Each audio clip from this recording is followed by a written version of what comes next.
नमस्कार। कभी सोचा है कि कोई भगवान एक बिजनेस पार्टनर भी हो सकते हैं? सुनने में थोड़ा अजीब लगता है ना? लेकिन राजस्थान के चित्तौड़गढ़ में एक ऐसा मंदिर है जहां ये हकीकत है। यहाँ हर महीने करोड़ों का चढ़ावा आता है। तो चलिए आज कहानी सुनते हैं सांवरिया सेठ की, जिन्हें लोग राजस्थान का अरबपति भगवान भी कहते हैं।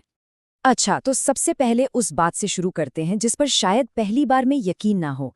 इस मंदिर में हर महीने दान पेटी से 10 करोड़ रुपए से भी ज्यादा कैश निकलता है। हाँ, बिल्कुल सही सुना, 10 करोड़, वो भी हर महीने। तो सवाल ये उठता है कि भाई इतना पैसा आखिर आता कहाँ से है? और यहीं से ये कहानी बहुत ज्यादा दिलचस्प हो जाती है। दरअसल यहाँ एक बहुत ही अनोखी मान्यता है। जो बिजनेसमैन लोग हैं वो सांवरिया सेठ जी को अपना बिजनेस पार्टनर मानते हैं। सोचिए जरा, अपने मुनाफे का एक हिस्सा सीधा भगवान के नाम। उनका पक्का यकीन है कि सेठ जी की कृपा से ही उनका बिजनेस दिन रात तरक्की कर रहा है। लेकिन देखिए, इस मंदिर की जो आज की ये चमक दमक है ना, इसके पीछे सदियों पुरानी एक बहुत बहुत ही रहस्यमयी कहानी छुपी हुई है। और ये कहानी शुरू होती है एक सपने से।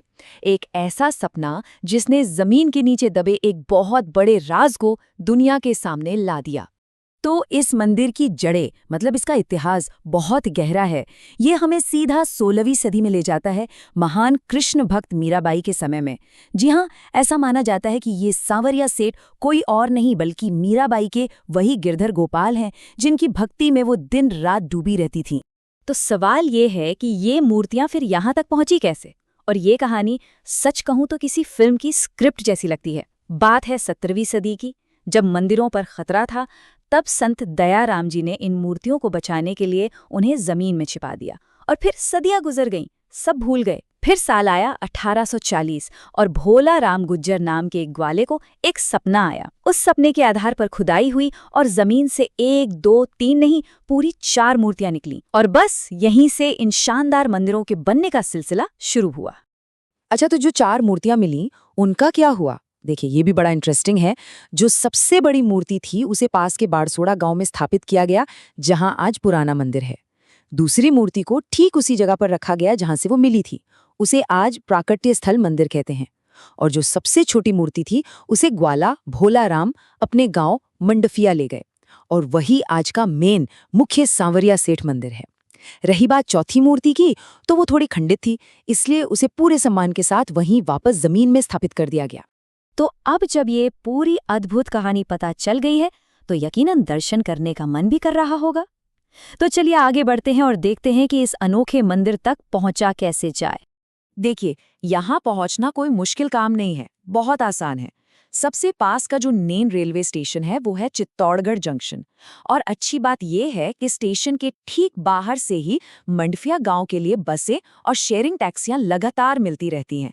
दूरी भी ज्यादा नहीं है, बस 40 किलोमीटर। और हाँ, खर्चे की भी चिंता नहीं। चित्तौड़गढ़ से मंदिर तक बस का एक तरफ का किराया सिर्फ 60 रुपए है। और सफर में भी ज्यादा टाइम नहीं लगता, करीब 50 मिनट में सीधा मंदिर के गेट पर। तो ठीक है, अब मंदिर पहुंच गए। अब अंदर का माहौल कैसा होता है? चलिए गर्भगृह की तरफ चलते हैं और उस दर्शन के अनुभव को महसूस करने की कोशिश करते हैं। हाँ, अंदर जाने से पहले कुछ जरूरी बातें जान लेना अच्छा है। मंदिर के खुलने का समय तो स्क्रीन पर है ही, लेकिन जो सबसे जरूरी नियम है वो ये कि दर्शन के लिए खाली हाथ जाना होता है। बिल्कुल सही सुना। गर्भगृह के अंदर फूल, नारियल या किसी भी तरह का प्रसाद ले जाना अलाउड नहीं है। सिर्फ मन में आस्था लेकर जाना है। और एक बात और, यहाँ भीड़ काफी होती है, तो दर्शन के लिए कम से कम आधा 1 घंटा तो लग ही जाता है, ये मानकर चलना चाहिए। लेकिन एक मिनट, क्या सांवरिया सेठ जी के दर्शन कर लिए, मतलब यात्रा पूरी हो गई? नहीं, यहाँ एक ऐसी बात है जिसके बारे में बहुत से लोगों को पता ही नहीं होता। यहाँ के लोग मानते हैं कि ये तीर्थ यात्रा तभी पूरी होती है जब सांवरिया सेठ के दर्शन के बाद 2 और जगहों पर माथा टेका जाए। पहली जगह है मंदिर के बेसमेंट में बना शिव मंदिर, और दूसरी जगह है पास में ही इमली के पेड़ के नीचे आमलिया बाऊजी का स्थान। कहते हैं कि इन दोनों के दर्शन के बिना यात्रा अधूरी रहती है। चलिए, दर्शन हो गए, अब कुछ और प्रैक्टिकल बातों पर आते हैं जो यात्रा को और आसान बना देंगी, जैसे कि प्रसाद, रुकने की जगह और खाने पीने का क्या सीन है। मंदिर के ठीक बाहर ऑफिशियल प्रसाद काउंटर हैं। वहाँ से लड्डू, मठरी, मैसूर पाक ऐसी कई सारी चीज़ें मिल जाती हैं और रेट्स भी काफ़ी वाजिब होते हैं। यहाँ से प्रसाद लेकर घर पे बांटा जा सकता है। और अगर रात में रुकने का प्लान है तो उसके लिए भी मंदिर ट्रस्ट की तरफ से बहुत बढ़िया और किफ़ायती इंतज़ाम है। मंडफिया गांव में ही कई भक्त निवास मिल जाएंगे। पास के बारसोड़ा में सांवलिया धाम है और अगर चित्तौड़गढ़ शहर में रुकना हो तो वहाँ भी श्री सांवरिया जी विश्रांति गृह है। और अगर कोई एक ही दिन में जाकर वापस आने का सोच रहा है तो मोटा मोटा एक अंदाज़ा है कि एक व्यक्ति का कुल खर्च करीब 500 रुपये के आसपास आएगा।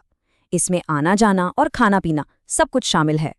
तो अंत में बस एक सवाल मन में आता है, जब आस्था, पैसा और समाज इतने बड़े लेवल पर एक दूसरे से जुड़ जाते हैं तो ये चीज़ आज के ज़माने में हमारे विश्वास के बारे में क्या दिखाती है ना सोचने वाली बात।